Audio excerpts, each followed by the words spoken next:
You're such an asshole. The necklace is on loan from the nieces. I said, hey, their other uncle must have gotten them this.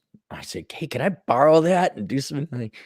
Well, how long? I mean, this is like a little 4-year-old child negotiating with me. I don't know, a month, a couple of weeks. What, dude? 3 weeks. I'm like, okay, 3 weeks. Very precise. I'm wondering what they're doing with it. I thought it was pimp. I don't actually think it is pimp. Just for you morons out there, I can't believe Clary is wearing a dolly tie and then he beats dogs. This is called humor. It's called a spoof. It's called shtick. Anyway, I'm gonna bang on a couple of these before my buddy and I go meet for my birthday. Yeah, it is my real birthday coming up soon. Happy birthday to Cappy. You could send all your well wishes and scantily clad girls in lingerie pics to wherever. All right, sup, Cappy. I have a request that pertains to the topic of alcohol. I recently read your book, Curse of the High IQ, and in it you have a chapter that deals with the correlation of alcoholism IQ. I don't necessarily believe that I have a drinking problem, but I am concerned about finding myself down the path of alcoholism later down in life. I can't remember which video you said this, but I remember clearly you mentioning how Caribbean parents fuck up their kids. It's not necessarily Caribbean parents.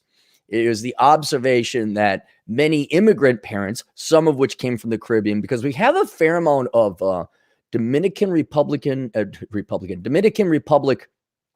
Jamaican immigrants in New York whose parents came over and thought, well, we crossed the magical line of dirt. Now we just lay on our asses. And here's this poor 24-year-old Jamaican young man.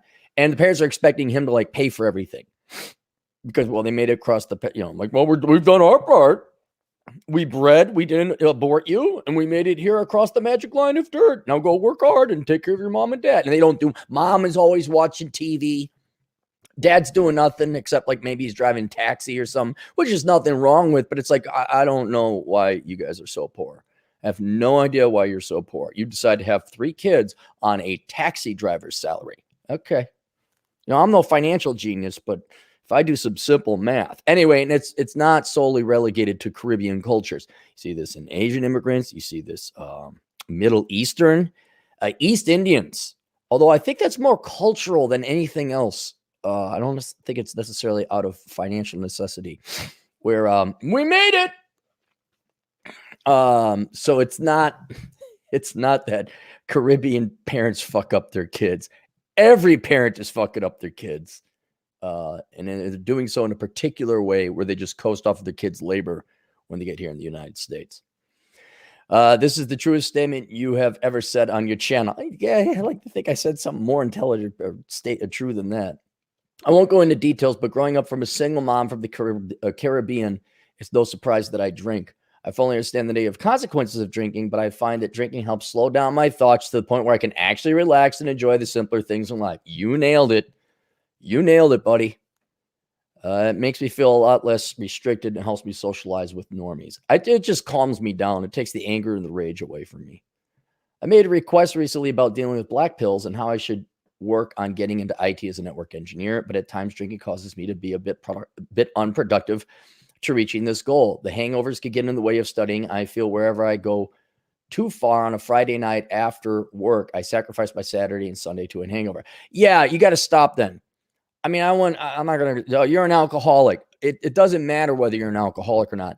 This is affecting your free time and your ability to improve yourself as an individual. Now, I'm a functional alcoholic. And it's also because of the benefit of the job I have where people, certainly back in the day, there was more entertaining when I wasn't necessarily hammered, but I had a couple in me.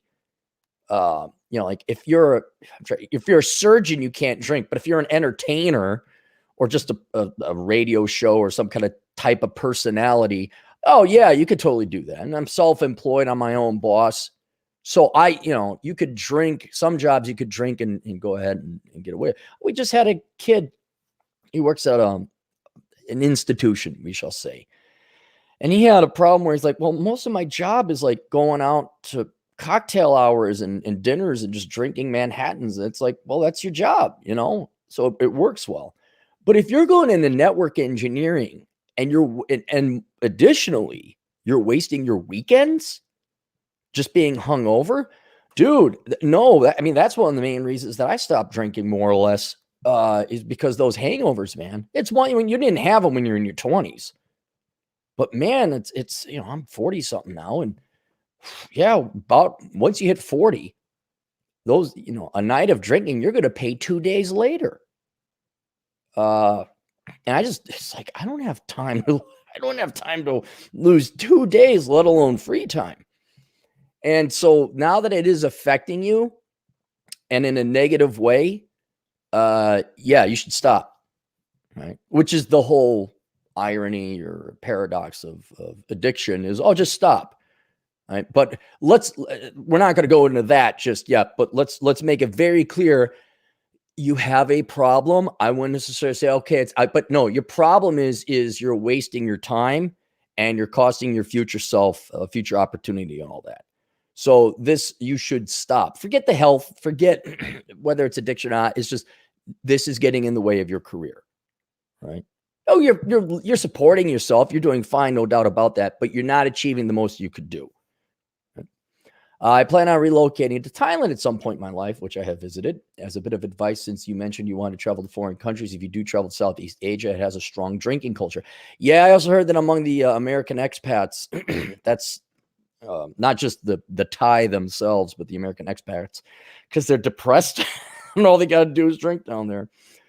This is partially due to the red light districts, which after reading your book, The Book of Numbers, seems like a pretty good alternative to all these Toblerones in Western society. Oh, I got to look up that word. That's a 50-cent word. What's a Toblerone? I only knew that as the candy. What is it as a word? It's a Swiss chocolate. That's the main Wikipedia entry. Toblerone definition. Swiss chocolate bar. Is that like vernacular down in the Dominican Republic? What is Toblerone? Definition for Toblerone. Urban Dictionary. Okay. Toblerones. Tits that look like two chunky triangles. What? Hang on. Does that make any sense in the context you just gave me? We're going to turn to all the Toblerones in Western society. I'm going to use that, man. Stop being a Toblerone. Look at a bunch of Toblerones over there. One thing I did notice about expats while on my trip to Thailand is how much they drink. I could not fathom how someone could pick up the first beer at 10 a.m. I do not want to be one of those guys, but I do enjoy a cold one at the end of the night on the weekends after a long work week. My father died when I was 4 from liver cancer, so I feel the rate at which I drink now would simply repeat his fate. I'm not sure if he drank, but if he was dumb enough to marry my mom, he had to. Well, your mom probably drove him to drinking too. I don't want to repeat his fate on a relatively early death, causing all the work I'm doing with investing and trying to do something with my life go to waste because of a drinking habit. Although I have these insights of drinking, it does give me a sense of pleasure, and I find it impossible to ever give it up entirely. Like all vices, it may just call for moderation, but I fear that if I give it an inch, it could consume me, and I'll be like those old expats in Thailand. How do you suggest I deal with alcohol? Is it another thing that I must sacrifice in order to reach my goal, or is there a room for a 6-pack over the weekend? Yeah, but it doesn't sound like you have a 6-pack over the weekend. Like it sounds like it wipes you out. Thanks, P.S. Stop eating dogs. Okay, here's what I would do in your case. Just go on a hiatus, man. All right, if you can, while you can. Just say, I'm not drinking. Not forever, but you're just going to wait until you get your next certification in network engineering, or set up a couple goals. Like, I want to get this done. I want to get that done. And I won't have a drink until that time, and make them long and lengthy goals. Just go 3 months without booze. See what happens. And dude, trust me, I understand if you come from a broken family, you have single mom, poverty, and that's on top of the complete fucking tartary that we face in the United States today, and the Corona Chan shit, and the fact it's winter, and the fact it's cold, and the fact the effing sun ain't out. I mean, I understand. Trust you me, I understand. Like, there's times where I'm like, I give you a perfect example. I don't know if you guys knew this, but I'm okay with finances. I may know how the banking system works. So I have to fund my new LLC. I have to transfer the money from my old LLC. But you got to keep a little bit of money in the old LLC in case any payments that were made on that bank account that there's some money left over. So I'm like, I'll cut a check and mail it to the bank. And I'm like, well, is it going to get there in time to make payroll so I could switch my payroll over? And then I'm like, I better call them and make sure. And the GF comes in, well, why don't you just can you transfer money from your PayPal? I'm like, yeah, I can, but I don't have a lot of money in my PayPal because I paid that greedy, stingy bastard, Chad Elkins, his money. So the PayPal account's a little bit low. And she says, well, can't you take your credit card and fund your PayPal and then transfer the money? I'm like, yeah, I could do that. And that might be the like, and then that's it. That's all I need. But you see, women think all men are complete tarded children that need their help and to be handheld and explained on a grand. Forget we make more money than them. Forget that we're light years ahead of them when we first started dating. Forget that from the age of 18 to 30 or 40 or whenever the girls meet you, you've done just fine. They think you're just completely helpless without them and need things explained to you at the granular level. And so I'm like, yeah, I could probably do it. Then she continued. So you see, because if you use your credit card, the money, and I looked at her, I say, yeah, I fucking got it. I fucking understand. 25 years in banking now, or at least aware of it. I know how it fucking works. Oh. And you're just like, boop, gargle, gargle, gargle. Like, fuck off. I got it. Get the dick out of my ass. So yeah, I mean, life is, I get it, man. I totally, because there's times and I've relapsed. I won't lie. Thankfully though, I haven't gone on like crazy benders or anything. So, but it's like, there'll just be one day where there's an inordinate amount of pressure and shit. And there'll be one thing that pushes me over. I'm like, give me that fucking drink. And you're right. In like 30 seconds, probably helps you. I know you're worried about your liver and your pancreas, but Jesus Christ, I'm worried about like heart attack and stroke. Like, God, this magic elixir may make all you fucking assholes go away. I mean, you'll still be here, but I won't hear you. It'll just numb me to the pain of society. So I get it. All right. But you don't want this becoming a problem. So take a 3-month hiatus. Really try to limit yourself to agitations or annoyances. Like, don't go to nightclubs. Not that you would. Don't hang out with your mom. Do not watch the news. Don't listen to podcasts. You just burrow down on work, man, and Zen and Buddha monk it out. All right. And then after 3 months, okay, then reward yourself with a drink. But if you go, the main thing that concerns me is you're wasting your entire weekends. And that's like precious, happy, fun time and investment time. That's like where the difference between a really great life and just a normal everyday life comes in. I won't worry too much about your liver just yet, but make it so you don't have to.